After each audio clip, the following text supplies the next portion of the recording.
ನಮಸ್ಕಾರ. ಈ ಅದ್ಭುತವಾದ ವಿವರಣೆಗೆ ಸ್ವಾಗತ. ಇವತ್ತು ನಾವು ಇತಿಹಾಸದ ಅತ್ಯಂತ ಪ್ರಭಾವಶಾಲಿ ವ್ಯಕ್ತಿಗಳಲ್ಲೊಬ್ಬರಾದ ಬೌದ್ಧ ಧರ್ಮದ ಸ್ಥಾಪಕ ಗೌತಮ ಬುದ್ಧರ ಜೀವನದ ಅದ್ಭುತ ಪಯಣವನ್ನು ಒಮ್ಮೆ ತಿರುಗಿ ನೋಡಲಿದ್ದೇವೆ. ಒಬ್ಬ ಸಾಮಾನ್ಯ ಮನುಷ್ಯ, ಎಲ್ಲರಂತಿದ್ದ ಒಬ್ಬ ಯುವಕ, ಮಹಾನ್ ಜ್ಞಾನಿಯಾಗಿ ಬದಲಾದ ಆ ಐತಿಹಾಸಿಕ ಕಥೆ ಇದೆಯಲ್ಲ, ಅದು ನಿಜಕ್ಕೂ ರೋಮಾಂಚನಕಾರಿ. ಸರಿ, ಈಗ ನೇರವಾಗಿ ವಿಷಯಕ್ಕೆ ಬರೋಣ. ಒಮ್ಮೆ ಯೋಚನೆ ಮಾಡಿ, ಅತಿಯಾದ ಐಷಾರಾಮಿ ಜೀವನ ನಡೆಸ್ತಿದ್ದ ಒಬ್ಬ ರಾಜಕುಮಾರ ತನಗೇನೂ ಕಮ್ಮಿಯಿಲ್ಲ ಅಂದಮೇಲೆ ಪ್ರಪಂಚದ ಅಂತಿಮ ಸತ್ಯ ಹುಡುಕೋಕ್ಕಿಂತ ಎಲ್ಲವನ್ನೂ ಬಿಟ್ಟು ಹೊರಟಿದ್ದಾನಲ್ಲ, ಅದು ಹೇಗ್ ಸಾಧ್ಯವಾಯ್ತು? ಇದು ಕೇವಲ ಒಂದು ಕಥೆಯಲ್ಲ, ಅತಿಯಾದ ಸುಖಭೋಗದಿಂದ ಅಂತಿಮ ಸತ್ಯದವರೆಗಿನ ಒಂದು ಮಹಾನ್ ಪಯಣ. ನಾವೆಲ್ಲರೂ ತಿಳ್ಕೊಳ್ಳೇಬೇಕಾದ ಪಯಣ ಇದು. ಈ ಕಾಲಘಟ್ಟ ನೋಡಿ, ಇದು ಬುದ್ಧನ ಜೀವನದ ಪ್ರಮುಖ ಮೈಲಿಗಲ್ಲುಗಳನ್ನು ತುಂಬಾನೇ ಸ್ಪಷ್ಟವಾಗಿ ತೋರಿಸುತ್ತೆ. ಸಾ.ಶಾ.ಪೂ. 563ರಲ್ಲಿ ಈಗಿನ ನೇಪಾಳದಲ್ಲಿರುವ ಲುಂಬಿನಿ ವನದಲ್ಲಿ ಹುಟ್ಟಿದ ಇವರ ಮೊದಲ ಹೆಸರು ಸಿದ್ಧಾರ್ಥ. ಕಪಿಲಾವಸ್ತುವಿನ ಶಾಕ್ಯಕುಲದ ಮುಖಂಡರಾದ ರಾಜ ಶುದ್ಧೋಧನ ಮತ್ತು ರಾಣಿ ಮಾಯಾದೇವಿ ಇವರ ಪೋಷಕರು. ಮೊದಲನೇ ಭಾಗ, ರಾಜ್ಕುಮಾರ ಸಿದ್ಧಾರ್ಥನ ಆರಂಭಿಕ ಜೀವನ ಹೇಗಿತ್ತು ಅನ್ನೋದನ್ನ ಸ್ವಲ್ಪ ಗಮನಿಸೋಣ. ಸಿದ್ಧಾರ್ಥ ಹುಟ್ಟಿದ ಕೇವಲ 7 ದಿನಗಳಲ್ಲೇ ತಾಯಿ ಮಾಯಾದೇವಿ ತೀರ್ಕೊಂಡ್ರು. ಹಾಗಾಗಿ ಅವನ ಚಿಕ್ಕಮ್ಮ ಮಹಾಪ್ರಜಾಪತಿ ಗೌತಮಿಯವರೇ ಆತನನ್ನ ಸಾಕಿ ಬೆಳೆಸಬೇಕಾಗಿ ಬಂತು. ಅರಮನೆಯ ಗೋಡೆಗಳ ಒಳಗೆ ಆತನಿಗೆ ಪ್ರಪಂಚದ ಯಾವುದೇ ಕಷ್ಟಕಾರ್ಪಣ್ಯಗಳು ಗೊತ್ತಾಗಬಾರ್ದು ಅಂತಾನೆ ಅತ್ಯಂತ ಸುಖಭೋಗದಲ್ಲಿ ಬೆಳೆಸಲಾಯಿತು. ಅಂದ್ರೆ ನೈಜ ಪ್ರಪಂಚದ ಕಠೋರ ವಾಸ್ತವಗಳಿಂದ ಆತನನ್ನ ಸಂಪೂರ್ಣವಾಗಿ ಮುಚ್ಚಿಡ್ಲಾಗಿತ್ತು. 16ನೇ ವಯಸ್ಸಿಗೆ ಯಶೋಧರಾಳೊಂದಿಗೆ ವಿವಾಹವಾಯಿತು. ಆಮೇಲೆ ಅವರಿಗೆ ರಾಹುಲ ಅಂತ ಒಬ್ಬ ಗಂಡು ಮಗು ಕೂಡ ಹುಟ್ಟಿದ್ದ. ಈಗ 2ನೇ ಭಾಗಕ್ಕೆ ಬರೋಣ. ಅದೇ ಜೀವನವನ್ನೇ ಬದಲಿಸಿದ ಆ 4 ದೃಶ್ಯಗಳು. ಅರಮನೆಯಲ್ಲಿ ಎಲ್ಲವೂ ತುಂಬಾನೇ ಸುಖಮಯವಾಗಿತ್ತು. ಆದ್ರೆ ಒಂದು ಸಂಜೆ ಅರಮನೆಯಿಂದ ಆಚೆ ಹೆಜ್ಜೆ ಇಟ್ಟಾಗ ನಡೆದ ಒಂದು ಘಟನೆ ಇಡೀ ಇತಿಹಾಸವನ್ನೇ ಬದಲಾಯಿಸಿಬಿಡ್ತು. ಅದೇ ಸಿದ್ಧಾರ್ಥನ ಜೀವನದ ಅತಿ ದೊಡ್ಡ ಟರ್ನಿಂಗ್ ಪಾಯಿಂಟ್. ಅರಮನೆಯ ಹೊರಗೆ ಆ ದಿನ ಸಿದ್ಧಾರ್ಥ ನೋಡಿದ ಆ 4 ದೃಶ್ಯಗಳು ಪ್ರತಿಯೊಬ್ಬರನ್ನ ಕಾಡುವಂಥವುದು. ಮೊದಲು ಒಬ್ಬ ವಯಸ್ಸಾದ ಮನುಷ್ಯ, ಆಮೇಲೆ ಒಬ್ಬ ರೋಗಿ, ಅದಾದ್ಮೇಲೆ ಒಂದು ಶವಯಾತ್ರೆ. ಈ 3 ದೃಶ್ಯಗಳು ಪ್ರಪಂಚದಲ್ಲಿರೋ ದುಃಖ, ನೋವು, ಸಾವನ್ನ ಕಣ್ಣಿಗೆ ಕಟ್ಟುವಂತೆ ತೋರಿಸಿದ್ವು. ಆದ್ರೆ ಕೊನೆಯದಾಗಿ ನೋಡಿದ ಆ 4ನೇ ದೃಶ್ಯ ಇದೆಯಲ್ಲ, ಒಬ್ಬ ಸನ್ಯಾಸಿ, ಎಲ್ಲವನ್ನೂ ತ್ಯಜಿಸಿದ್ದ ಆತನ ಮುಖದಲ್ಲಿ ಅದೆಂಥ ಸಂತೋಷ ಆಯ್ತು ಅಂದ್ರೆ ಸಿದ್ಧಾರ್ಥನಿಗೆ ಜೀವನದ ಅರ್ಥವೇ ಬದಲಾಗಿ ಹೋಯ್ತು. ಇಲ್ಲೇ ನೋಡಿ ಅಸಲಿ ಕಥೆ ಶುರುವಾಗೋದು. ಈ ದೃಶ್ಯಗಳಿಂದ ಎಷ್ಟು ಪ್ರಭಾವಿತನಾದ ಅಂದ್ರೆ ಸಿದ್ಧಾರ್ಥ ಪ್ರಾಪಂಚಿಕ ಜೀವನವನ್ನೇ ತ್ಯಜಿಸಲು ನಿರ್ಧಾರ ಮಾಡಿಬಿಟ್ಟು. ಮನುಷ್ಯನ ಈ ಎಲ್ಲ ದುಃಖಕ್ಕೂ ಮೂಲ ಕಾರಣ ಏನು ಅಂತ ಕಂಡುಹಿಡಿಯೋಕೆ ತನ್ನ ಹೆಂಡತಿ, ಮಗು, ತಂದೆ ತಾಯಿ ಅಷ್ಟೇ ಅಲ್ಲ, ಇಡೀ ರಾಜ್ಯವನ್ನೇ ಬಿಟ್ಟು ಹೊರಟ. ಈ ಐತಿಹಾಸಿಕ ಘಟನೆಯನ್ನೇ ಇತಿಹಾಸದಲ್ಲಿ ಮಹಾಪರಿತ್ಯಾಗ ಅಂತ ಕರೆಯೋದು. 3ನೇ ಭಾಗ, ಜ್ಞಾನೋದಯದ ಹಾದಿ. ಅಲ್ಲಿಂದ ಶುರುವಾಯ್ತು ನೋಡಿ ಒಬ್ಬ ಅಲಮಾರಿ ಸನ್ಯಾಸಿಯ ಕಠಿಣ ಜೀವನ. ಸ್ವಲ್ಪ ದಿನಗಳಲ್ಲೇ ಸಿದ್ಧಾರ್ಥನಿಗೆ ಅರ್ಥವಾಯ್ತು, ಕೇವಲ ಕಠಿಣವಾದ ತಪಸ್ಸು ಮಾಡೋದ್ರಿಂದ ಮಾತ್ರ ಜ್ಞಾನೋದಯ ಖಂಡಿತ ಸಾಧ್ಯ ಇಲ್ಲ ಅಂತ. ಆ ಹುಡುಕಾಟವೇ ಆತನನ್ನ ಕೊನೆಗೆ ಗಯಾದ ಒಂದು ಅರಳಿ ಮರದ ಕೆಳಗೆ ತಂದು ನಿಲ್ಸಿತು. ಸತತ ಧ್ಯಾನದ ನಂತರ 35ನೇ ವಯಸ್ಸಿನಲ್ಲಿ ಆ ಅರಳಿ ಮರದ ಕೆಳಗೆ ಆತನಿಗೆ ಅಂತಿಮ ಜ್ಞಾನೋದಯವಾಯಿತು. ಅಂದಿನಿಂದ ಆ ಸಾಮಾನ್ಯ ಸಿದ್ಧಾರ್ಥ ಬುದ್ಧನಾದ. ಬುದ್ಧ ಅಂದ್ರೆ ಜ್ಞಾನ ಪಡೆದವನು ಅಂತ ಅರ್ಥ. ಹಾಗೆಯೇ ತಥಾಗತ ಅಂದ್ರೆ ಸತ್ಯವನ್ನು ಅರಿತವನು ಅನ್ನೋ ಬಿರುದು ಕೂಡ ಸಿಕ್ತು. ಜ್ಞಾನ ಪಡೆದ ಮೇಲೆ ಆತ ಹಾಗೆ ಸುಮ್ನೆ ಕೂರಿಲ್ಲ. ತನ್ನ ಉಳಿದ ಇಡೀ ಜೀವನವನ್ನ ಜನರ ಕಲ್ಯಾಣಕ್ಕಾಗಿ ಮೀಸಲಿಟ್ಟ. ಬನಾರಸ್ ಹತ್ರ ಇರೋ ಸಾರಾನಾಥದ ಜಿಂಕೆ ವನದಲ್ಲಿ ತನ್ನ ಮೊದಲ ಪ್ರವಚನವನ್ನ ನೀಡ್ದ. ಇದನ್ನೇ ಧರ್ಮಚಕ್ರ ಪ್ರವರ್ತನ ಅಥವಾ ಧರ್ಮಚಕ್ರದ ತಿರುಗುವಿಕೆ ಅಂತ ಕರೆಯಲಾಗುತ್ತೆ. ಬನ್ನಿ ಈಗ 4ನೇ ಭಾಗ, ಬುದ್ಧನ ಪ್ರಮುಖ ಬೋಧನೆಗಳ ಬಗ್ಗೆ ತಿಳಿಯೋಣ. ಮುಂದಿನ 45 ವರ್ಷಗಳ ಕಾಲ ಬುದ್ಧ ಇಡೀ ದೇಶ ಸುತ್ತಿ ತನ್ನ ಸಿದ್ಧಾಂತಗಳನ್ನ ಜನರಿಗೆ ತಿಳಿಸಿದ.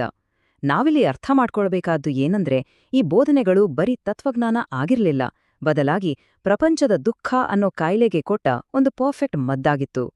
ದುಃಖಕ್ಕೆ ಪರಿಹಾರವಾಗಿ ಬುದ್ಧ ಮುಖ್ಯವಾಗಿ 4 ಆರ್ಯ ಸತ್ಯಗಳನ್ನ ಬೋಧಿಸಿದ. ಮೊದಲನೆಯದು, ಈ ಪ್ರಪಂಚ ದುಃಖಮಯವಾಗಿದೆ. 2ನೆಯದು, ಈ ದುಃಖಕ್ಕೆ ಆಸೆಯೇ ಮೂಲ ಕಾರಣ.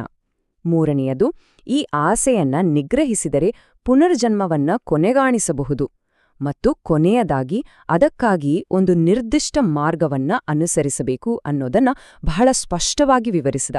ಲಾಜಿಕಲ್ ಆಗಿದೆ ಅಲ್ವಾ? ಆಸೆಯನ್ನ ಕೊನೆಗಾಣಿಸಲು ಬುದ್ಧ ಸೂಚಿಸಿದ ಆ ದಾರಿಯೇ ಅಷ್ಟಾಂಗ ಮಾರ್ಗ. ಅಂದ್ರೆ 8 ಹೆಜ್ಜೆಗಳು. ಇದರಲ್ಲಿ ಒಳ್ಳೆಯ ನಂಬಿಕೆ, ಆಲೋಚನೆ, ಮಾತು, ನಡತೆ, ಪ್ರಯತ್ನ, ಧ್ಯಾನ, ಜೀವನೋಪಾಯ ಮತ್ತು ಒಳ್ಳೆಯ ಮನಸ್ಥಿತಿ ಸೇರಿದೆ. ಇದರ ಜೊತೆಗೆ ಸತ್ಯ, ಅಹಿಂಸೆ, ಕಳ್ಳತನ ಮಾಡದಿರೋದು ಮತ್ತು ಬ್ರಹ್ಮಚರ್ಯೆ ಅನ್ನೋ 4 ಮೂಲ ತತ್ವಗಳನ್ನ ಪಾಲಿಸಲು ಮಾರ್ಗದರ್ಶನ ನೀಡಿದ.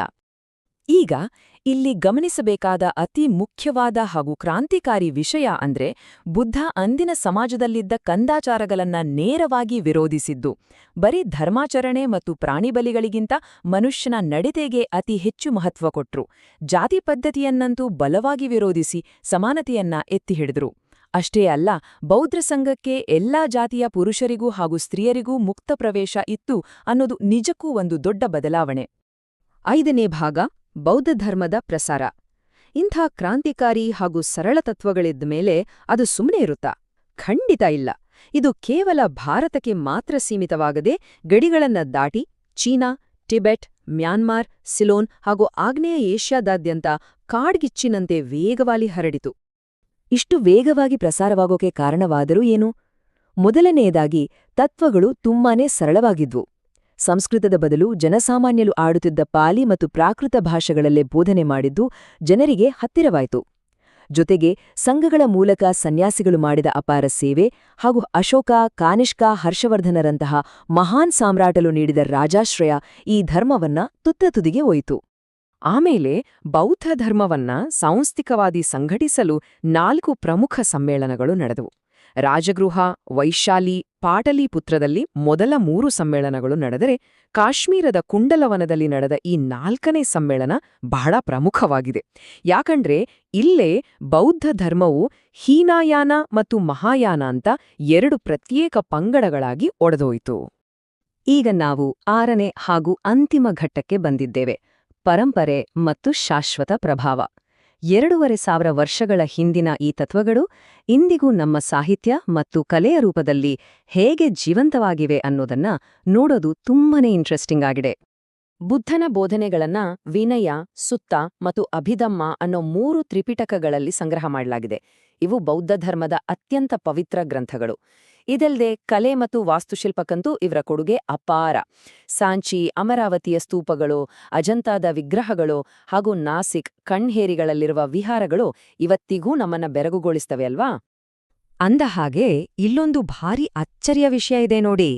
ಲುಂಬಿನಿಯಲ್ಲಿ ಬುದ್ಧನ ಜನನ, ಗಯಾದಲ್ಲಿ ಜ್ಞಾನೋದಯ ಮತ್ತು 80ನೇ ವಯಸ್ಸಿನಲ್ಲಿ ಕುಶಿನಗರದಲ್ಲಿ ಆದ ಮರಣ, ಈ 3 ಪ್ರಮುಖ ಘಟನೆಗಳು ಸಂಭವಿಸಿದ್ದು ಒಂದೇ ದಿನ. ಅಂದ್ರೆ ಅದು ಹುಣ್ಣಿಮೆಯ ದಿನವೇ. ಎಂಥ ಕಾಕತಾಳೀಯ ಅಲ್ವಾ? ಇದಕ್ಕಾಗಿಯೇ ಈ ದಿನವನ್ನ ನಾವೆಲ್ಲರೂ ಅತ್ಯಂತ ಭಕ್ತಿಯಿಂದ ಬುದ್ಧ ಪೌರ್ಣಿಮೆ ಅಂತ ಆಚರಿಸೋದು.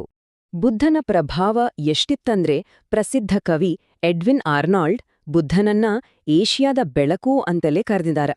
ಒಂದು ಇಡೀ ಖಂಡದ ಅಜ್ಞಾನವನ್ನ ತೊಡೆದುಹಾಕಿದ ಜ್ಞಾನದ ಬೆಳಕು ಈ ತತ್ವಗಳಲ್ಲಿತ್ತು ಅನ್ನೋದನ್ನ ಈ ಒಂದೇ ಒಂದು ಸಾಲು ಎಷ್ಟು ಅದ್ಭುತವಾಗಿ ಕಟ್ಟಿಕೊಡುತ್ತಲ್ವಾ?